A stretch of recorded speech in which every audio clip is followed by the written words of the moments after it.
அம்மா செலவுக்கு ஒரு 100 ரூபா இருந்தா கொடுத்துட்டு போமா. இப்பதான் உன் பேங்க்ல 1000 ரூபா அக்கௌண்ட்ல வந்துச்சாம்ல அப்படின்ட்டு அவங்க வீட்டில் இருக்கிற அண்ணன் தம்பி என் வீட்டுக்காரரு அந்த 1000 ரூபாயில எனக்கு ஒரு 100 ரூபா கொடுன்னு கேட்கிற அளவுக்கு ஒரு பெண்ணுக்கு பொருளாதார சுதந்திரத்தை தந்த ஒரே முதலமைச்சர் நம் தமிழகத்தினுடைய முதலமைச்சர் தான். அதனாலதான் இன்னைக்கு தமிழ்நாடு முழுவதும் என்ன பாட்டு ஒலிக்குதுன்னா, இருண்டு கிடந்த பூமியிலே வெளிச்சம் தந்த சூரியனே, மிரண்டு கிடந்த நெஞ்சத்திலே தைரியம் தந்த திராவிடனே, ஸ்டாலின் தொடரட்டும் தமிழ்நாடு வெல்லட்டும், ஸ்டாலின் தொடரட்டும் தமிழ்நாடு வெல்லட்டும். இன்னைக்கு தமிழ்நாடு முழுவதும் இந்த பாட்டு தான் பாடிட்டு இருக்காங்க. அதுலயும் இந்த தேர்தல் அறிக்கையில் ஒரு திட்டம் கொடுத்திருக்காரு பாருங்க. இன்னைக்கு ஒரு வீட்டில் பொண்ணு மாப்பிள்ளை பார்த்துக்கிட்டு இருக்காங்க. ஒரு பொண்ணுக்கு ஒரு மாப்பிள்ளைய பார்த்து இந்த மாப்பிள்ளைய நீ கட்டிக்க அப்படின்னு சொல்லி அந்த மாப்பிள்ளைய காட்டுறாங்க. அந்த பிள்ளைக்கு மனசுல ஐயோ நம்ம எதிர்பார்த்த மாப்பிள்ளை மாதிரி இவர் இல்லையே, இருந்தாலும் அப்பா அம்மாலாம் சொல்றாங்களே அப்படின்னு சொல்லி கட்டிக்கிறது எவ்வளவு கஷ்டம். ஆனா ஒரு 10 மாப்பிள்ளைய அந்த போட்டோவை வரிசையா போட்டு, இந்த போட்டோல உனக்கு எந்த மாப்பிள்ளையப்பா ரொம்ப பிடிச்சிருக்கு அப்படின்னு கேட்டு, எனக்கு இந்த மாப்பிள்ளைய ரொம்ப பிடிச்சிருக்குன்ற ஒரு பொண்ணு தேர்ந்தெடுத்து அந்த மாப்பிள்ளை கூட வாழ்ற மாதிரி தான் உங்களுக்கு ஒரு பொருளை கொண்டு வந்து வீட்டில் கொடுக்கறதுக்கு பதிலா 8000 ரூபாய் கூப்பனை அவருடைய ஆட்சியில் கொடுப்பேன் என்று வாக்குறுதி கொடுத்து அதை பெண்களுக்கு வழங்க போகின்ற முதலமைச்சர் நம்ம முதலமைச்சர். அந்த 8000 ரூபாய் கூப்பனை நீங்க ஒரு கடையில போய் கொடுத்து உங்களுக்கு என்ன பொருள் வேணுமோ அதை நீங்க வாங்கிக்கிறலாம். இதுக்கு அவர் வச்சிருக்கிற பேரு இல்லத்தரசிகள் கூப்பன் திட்டம். ஆனா இன்னைக்கு எடப்பாடி பழனிசாமி அவர்கள் நாங்கள் ஆட்சிக்கு வந்தால் குளிர்சாதன பெட்டி வழங்குவோம் அப்படின்னாரு. அந்த குளிர்சாதன பெட்டியை அவர் கொடுக்கிறாருன்னு வச்சுக்கிறீங்க. ஏற்கனவே உங்க வீட்டில் ஒரு பிரிட்ஜ் இருந்தா அந்த பிரிட்ஜை வாங்கிட்டு நீங்க என்ன பண்ணுவீங்க?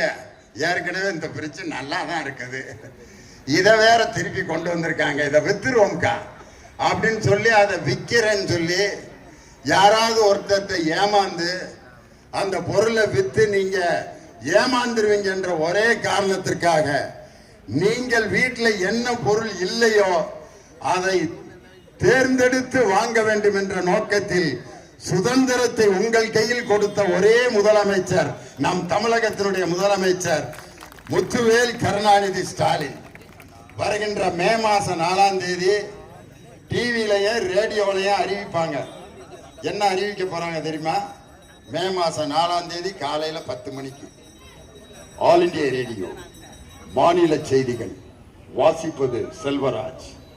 நடந்து முடிந்த தமிழ்நாடு சட்டமன்ற தேர்தலில் அம்பத்தூர் தொகுதியில் போட்டியிட்ட டாக்டர் பூர்ணிமா தன்னை எதிர்த்து போட்டியிட்ட அனைத்து வேட்பாளர்களையும் விட 80,000 வாக்குகள் வித்தியாசத்தில் வெற்றி பெற்று திராவிட முன்னேற்ற கழகத்தின் சட்டமன்ற உறுப்பினராக பொறுப்பேற்பார் அப்படின்னு அறிவிக்கும் போது நீங்க திண்டுக்கல் லியோனிய நினைச்சு பார்ப்பீங்க.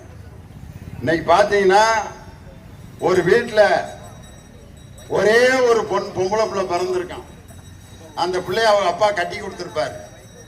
திடீர்னு அவங்க அப்பாவுக்கு சுகம் இல்லை அப்படின்னு சொன்னோன்னா ஒரு 3-4 வருஷத்துக்கு முன்னாடி அந்த பிள்ளை அவங்க வீட்டுக்கார்ட்ட போய், ஏங்க எங்க அப்பாவுக்கு சவிக்கம் இல்லையாங்க, நானே ஒரே பொம்பளை பிள்ளைங்க, போய் எங்க அப்பாவை பார்த்துட்டு வந்துடுறேனுங்க அப்படின்னு கேட்குது. அந்த வீட்டுக்காரன் சொல்றேன், போடு நான் உங்க அப்பா பெரிய லாடு லபக்குதாச்சா, அப்புறம் போய் பார்த்துக்கலாம். இல்லைங்க ஒரே பிள்ளைங்க, நானு பக்கத்துல யாருமே இல்லைங்க, நான் போய் பார்த்துட்டு வந்துடுறேனுங்க.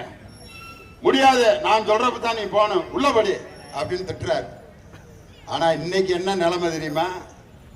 அந்த ஒரே பிள்ளையா பிறந்த அந்த பொம்பளை பிள்ளை வீட்டுக்கார்ட்ட மாமா எங்க அப்பாவுக்கு சவிக்கம் இல்லையா, நான் போய் பார்த்துட்டு வந்துடுறேன், வீட்டில் பிள்ளைகளை பார்த்துக்க.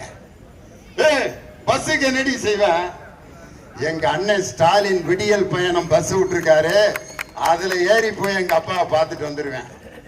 உங்க அப்பாவுக்கு சாத்துக்குடி ஹார்லிக்ஸ் எல்லாம் வாங்கணும்ல, காசுக்கு என்ன செய்வேன் அப்பயும் அந்த பிள்ளை சொல்லுது, எங்க அண்ணன் ஸ்டாலின் மாசம் மாசம் 1000 ரூபாய் எனக்கு பேங்க்ல போடுறாரு, அதை வச்சு நான் எங்க அப்பாவுக்கு வாங்கி கொடுத்துருவேன்னு சொல்ற ஒரு நாளை உருவாக்கிய முதலமைச்சர் நம் தமிழகத்தினுடைய முதலமைச்சர்.